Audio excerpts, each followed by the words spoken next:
एक लड़की जब छोटी थी तो अपनी माँ के साथ मेला जाती है घूमने के लिए। घूमते घूमते उस लड़की की नजर पड़ जाती है एक ऐसे व्यक्ति पर जो टैटू बना रहा था। वो लोगों के हाथों पर और शरीर के अलग अलग हिस्सों पर अलग अलग आकृतियां उकेर रहा था।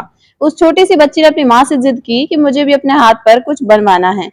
तब जिद कर रही थी, तब उसकी माँ कहती है कि ठीक है, लेकिन ऐसा बनवाना जो अच्छा लगे, क्योंकि ये निशान जो लिखते हैं, बनाते हैं, आकृति जो उकेरी जाती है, पूरी जिंदगी गुजर जाती है उसकी आपके शरीर के साथ ही। तब माँ ने बात समझाई तो बेटी कहती है कि ठीक है, मैं अपने हाथ पर ओम लिखवा लेती हूँ और ओम का निशान हमेशा बना रहेगा। तब उसने अपने हाथों पर ओम गुदवा रही थी, तब उसकी नजर यानी कि बनाने वाले की नजर उसकी नजर पड़ती है उसके नखून पर और नखून को देखकर कहता है कि तुम्हारे नखून दूसरों से बिल्कुल अलग हैं। बस उस लड़की की ये पहचान बन जाती है, उसके हाथ पर बना हुआ ओम का निशान, साथ ही उसके जो नखून थे। कुछ साल बीत जाते हैं, पढ़ लिख कर वो लड़की पुलिस में भर्ती हो जाती है और एक दिन खबर अखबार में प्रकाशित होती है कि वो लड़की अचानक से गायब हो जाती है। उस लड़की को ढूंढने की तमाम कोशिशें की जाती हैं। आखिरकार मिल तो जाती है, लेकिन उसकी लाश मिलती है। अब उस लाश को पहचानने के लिए कोई आधारित बात ही नहीं बन रही थी। माँ की नजर पहुंचती है उस बचपन में बने हुए ओम पर, साथ ही उस लड़की के नखून पर। पुलिस ने इस आधार पर उस लड़की की जब पहचान की, इस घटनाक्रम का खुलासा किया जाता है कि आखिरकार उस पुलिस वाले हेड कांस्टेबल को किसने मारा है। और जब कातिल का पता चलता है तो लोगों को यकीन नहीं हो रहा था कि आखिरकार इसकी ये वजह हो सकती है।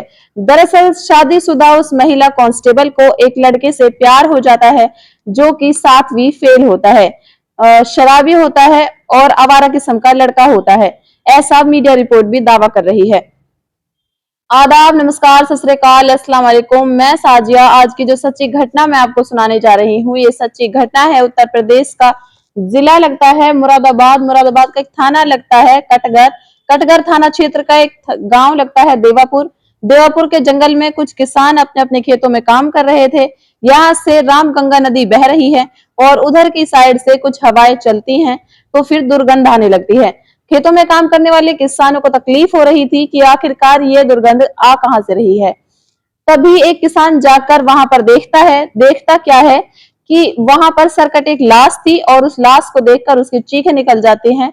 आसपास खेतों में काम करने वाले लोग उधर आते हैं और देखने की कोशिश कर रहे थे कि फिर बाद में पुलिस को सूचना दी जाती है। जैसे ही पुलिस मौके पर पहुंचती है, यानी कि वहां पर सर्कल ऑफिसर पहुंचते हैं, आशीष प्रताप सिंह, ये फॉरेंसिक टीम के साथ पहुंचते हैं मौके पर। अब उस सरकटी लाश को यानी कि उस धड़ को वो कब्जे में ले लेते हैं। अब पुलिस की कोशिश थी कि आखिरकार इसका बाकी का हिस्सा सर है तो कहाँ है। लोगों की मदद से पुलिस ने भी अपनी कोशिश की। लगभग 50 मीटर दूर एक पॉलिथीन में पैक उस महिला का बाकी का हिस्सा भी मिल जाता है। लाश किसकी है, किसने हत्या की है, क्यों की है, बहुत सारे सवाल थे। पुलिस इस मामले की जांच पड़ताल में जुट जाती है। कई घंटे बीत जाने के बाद भी पुलिस को सफलता नहीं मिलती है। तो अलग अलग व्हाट्सएप ग्रुप हो या फिर सोशल मीडिया के अलग अलग हैंडल्स हो, चाहे वो फेसबुक हो चाहे फिर ट्विटर हो, इस सारी सोशल साइट्स पर उसे अपलोड करते हैं और देखते हैं कि आखिरकार उन्हें कोई सूचना मिल सके कि कोई महिला गायब तो नहीं हुई है। क्योंकि लाश में बताई जा रही थी, ये 5-6 दिन पुरानी लाश बताई जा रही थी। पुलिस को अक्टूबर 2024 को दोपहर को ये लाश मिलती है। आखिरकार किसी से भी संपर्क नहीं हो पाता तो पुलिस वालों ने इस मैसेज को आसपास के थानों में सर्कुलेट किया कि इस तरह से एक 30 से 35 साल की उम्र की एक महिला है जिसकी लाश मिली है। आखिरकार पुलिस के पास कोई कांटेक्ट नहीं करता। तभी रामपुर जिले में खुफिया विभाग में तैनात एक पुलिस कांस्टेबल जिसका नाम होता है सोनू कुमार, उन्हीं के एक साथी होते हैं, वो उसने जाकर लेकर आते हैं, जो लगातार सोशल मीडिया पर वायरल हो रहा है। क्या आप देखकर बता सकते हो, क्या ऐसा तो नहीं है कि ये फोटो तुम्हारी बीवी का हो, तुम्हारी पत्नी का हो। जैसे ही सोनू कुमार जो खुफिया विभाग में तैनात होते हैं, वो साफ इनकार कर देते हैं कि नहीं, ये मेरी पत्नी का इस तरह से ये कोई फोटो नहीं है। दरअसल 15 अक्टूबर 2024 को रामपुर के खुफिया विभाग में तैनात सोनू कुमार ने सिविल लाइंस थाने में एक मुकदमा दर्ज कराया था कि उनकी बीवी अचानक ही घर से 15 अक्टूबर 2024 को घर चली गई है।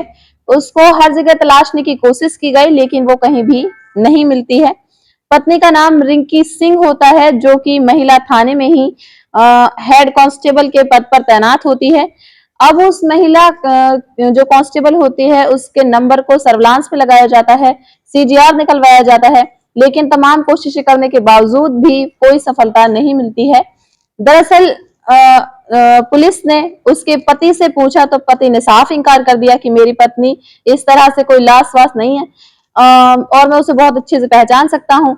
इधर जो रिंकी सिंह गायब हो जाती हैं तो घर वाले परेशान हो जाते हैं। उसकी मम्मी और उसके पिता वो भी अपनी बेटी को लेकर चिंतित होते हैं। तब उन्होंने अपने दामाद से पूछा कि बेटी का कहीं अता पता चला कि नहीं चला। तो दामाद कहता है कि पुलिस वाला जो होता है वो कहता है कि तुम्हारी बेटी 14 तारीख की रात को किसी वक्त घर से चली गई थी, वो कहाँ गई है उसकी मैंने हर जगह ढूंढने की कोशिश की है, हर जगह मुकदमा भी दर्ज करा दिया है, पुलिस उसको तलाश करने की कोशिश कर रही है, इसलिए अब पुलिस नहीं ढूंढ पाएगी कि वो कहाँ है कहाँ नहीं है। इसी बीच में पुलिस वालों ने उस महिला यानी कि जो रिंकी सिंह होती है उसकी माँ हरवती देवी होती है, उन्होंने कहा कि हमें एक लाश मिली है, आप पोस्टमार्टम हाउस में आ जाइए, आकर देख लीजिए कि कहीं ऐसा तो नहीं है ये बेटी की लाश हो। जैसे हरवती देवी मौके पर पहुंचती हैं, यहाँ आने के बाद उस लाश में देखती हैं कि वो पूरी तरह से सड़ चुकी थी, उसमें से बुरी तरह से दुर्गंध आ रही थी, साथ ही शरीर का हिस्सा फूलकर मोटा हो चुका था पूरा, जिसकी वजह से वो चेहरे को पहचान पाना बहुत मुश्किल हो रहा था, शरीर को पहचान पाना बहुत ज्यादा कठिन था। तभी माँ के दिमाग में ख्याल आया कि बचपन की एक कहानी याद आई। जो मेले में जाती है वो अपने हाथ पर ओम गुदवाती है, साथ ही जो उंगलियों के नाखून थे वो भी अलग किस्म के थे। तब माँ ने पुलिस वालों को ये बताया कि ये मेरी ही बेटी है, ये और कोई नहीं है। इसी बीच में पुलिस को शक भी होता है, एक व्यक्ति उसको हिरासत में ले लिया जाता है जो उसी गांव का एक लड़का होता है। उस लड़के का जब पोस्टमार्टम हाउस में जब उसे लेकर जाया जाता है, उससे कहते हैं कि क्या तुम उस लाश को पहचान सकते हो, तो वो लड़का भी स्वीकार कर लेता है कि ये लाश किसी और की नहीं बल्कि रिंकी सिंह की लाश है। दरअसल रिंकी का सर काटकर किसी ने रामगंगा नदी के किनारे फेंक दिया था। किसने ये फेंका था, पुलिस अब इसी मामले की जांच पड़ताल में जुटी हुई है। इस लाश को परिवार के लोगों ने पहचान लिया, गांव के व्यक्तियों ने पहचान लिया, लेकिन जो पति है, पति ने नहीं पहचाना, उसने वो नहीं पहचान पा रहा था। क्यों नहीं पहचान पा रहा, उस सबको यही आशंका होती है, सबको परेशानी होती है। पुलिस जो खुफिया विभाग में तैनात होता है पुलिस डिपार्टमेंट के, जिसका नाम सोनू कुमार होता है, वो सोनू कुमार को भी फिर हिरासत में पुलिस ले लेती है और हिरासत में लेकर उससे सख्ती से पूछताछ करती है। दरअसल कहानी जब निकलकर सामने आती है तो लोगों को बड़ा आश्चर्य हो रहा था। दरअसल उत्तर प्रदेश का जिला बिजनौर लगता है, जिला बिजनौर का ही एक थाना है चांदपुर, और चांदपुर का एक गांव लगता है रायपुर। यहाँ का रहने वाला सोनू कुमार और यहाँ से 7 किलोमीटर दूर एक गांव लगता है दरबड़, जो कि थाना चांदपुर क्षेत्र का ही होता है। यहाँ की रहने वाली होती है रिंकी। दोनों ही पढ़ाई में शुरू से होशियार होते हैं और 7 किलोमीटर दूर इनके गांव का फासला होता है। साल 2011 में दोनों की उत्तर प्रदेश पुलिस में बतौर कांस्टेबल के पद पर ड्यूटी लग जाती है और इनकी तैनाती एक साथ होती है।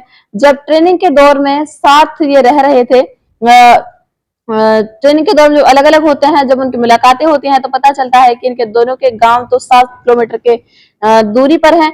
तब इनकी दोस्ती हो जाती है, दोस्ती का प्यार में बदल जाती है, इस बात का पता ही नहीं चलता और दोनों अपने अपने परिवार से बातचीत करते हैं कि हम दोनों साथ में शादी करना चाहते हैं। परिवार वालों की जो बात होती है, जो महिला कांस्टेबल होती है सोनू कुमार जो पुलिस कांस्टेबल होता है, इन दोनों की शादी हो जाती है साल 2013 में और इनको संभल का एक इलाका है, वहां पर इनको ड्यूटी मिल जाती है, वहां इनकी पोस्टिंग हो जाती है, अच्छी तरह से इनकी लाइफ मिलती है, अच्छी तरह से लाइफ जी रहे थे। एक बेटा होता है, दूसरा फिर बेटा इन्हें हो जाता है। साथ ही इन्होंने घर बनाया अपना खुद का और अपनी जिंदगी आसानी से जी रहे थे, खुशहाल जिंदगी जी रहे थे। वक्त जैसे जैसे आगे बढ़ रहा था, खुशियों का दौर भी इनका आगे बढ़ रहा था। साल 2022 में इनकी यहाँ से पोस्टिंग हो जाती है जिला रामपुर से। रामपुर पोस्टिंग होने पर ये लक्ष्मी नगर में रहना शुरू कर देते हैं। तब वो एक साल पहले, साल 2023 के आसपास की बात है, जब सोनू कुमार को पता चलता है कि गांव का एक लड़का है, जो लड़का शराब पीता है, जो लड़का आवारा किस्म का है, जो लड़का लगभग 7वीं फेल है, उस लड़के से उसकी बीवी प्यार करती है, वो भी इसको प्यार करते हैं और दोनों आपस में एक दूसरे के साथ अवैध संबंध है।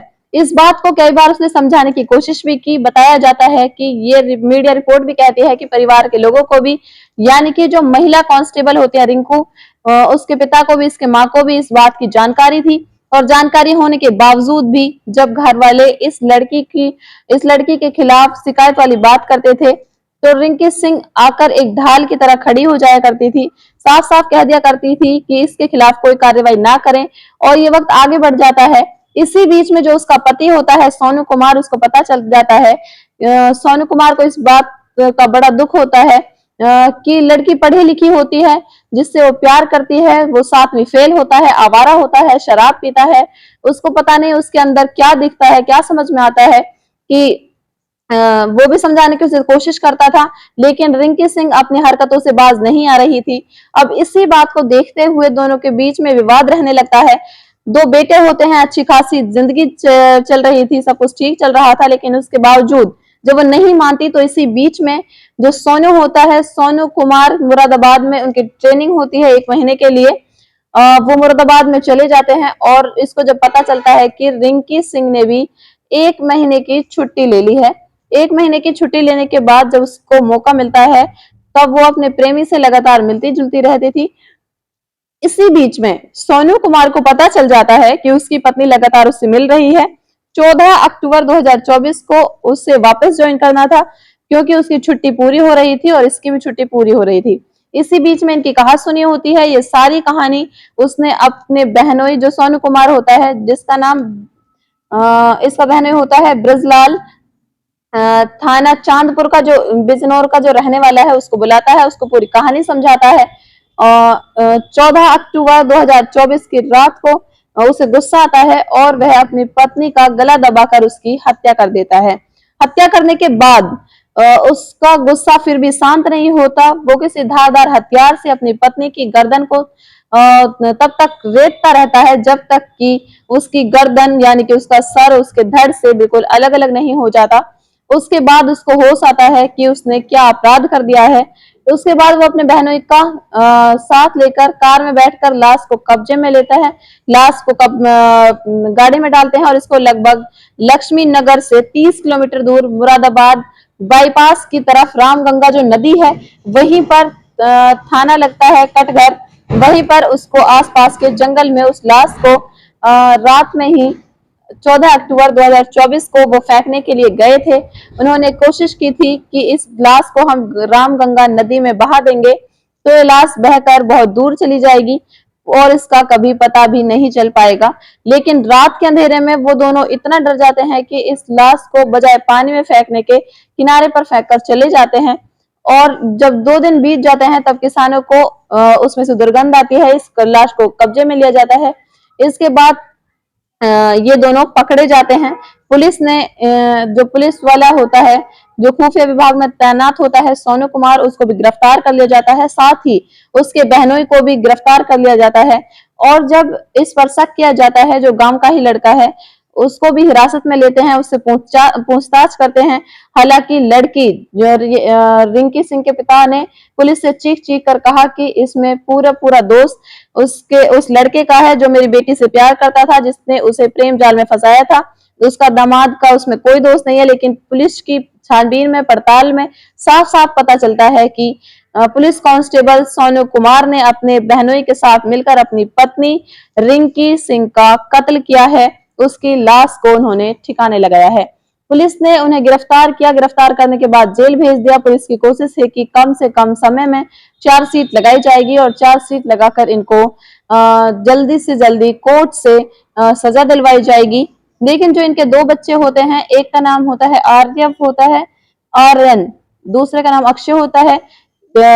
उम्र होती है 11 और 9, इन दोनों की उम्र होती है। उनका भविष्य कैसे संवरेगा, उन दोनों की परवरिश कौन करेगा, इस तरह के सवाल भी खड़े हो जाते हैं। और एक रिंकी सिंह की साथ ही पुलिस वाले की लापरवाही की वजह से दोनों की जिंदगी खराब हो जाती है, साथ ही उन दोनों की भी एक मतलब जिंदगी जो है पूरी तरह से खत्म हो जाती है। कौन उन दोनों की जिंदगी बच्चों की तरह उन्हें रखेगा, माँ का प्यार उन्हें कौन देगा। तो दोस्तों, आपको ये कहानी कैसी लगी? मुझे तो बहुत ज्यादा इसे सुनकर दुख हुआ। उन बच्चों को कौन पालेगा, कैसा होगा उनका भविष्य?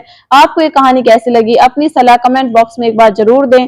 तो दोस्तों, अगर वीडियो पसंद आए तो प्लीज वीडियो को लाइक करके चैनल को भी सब्सक्राइब कर लें।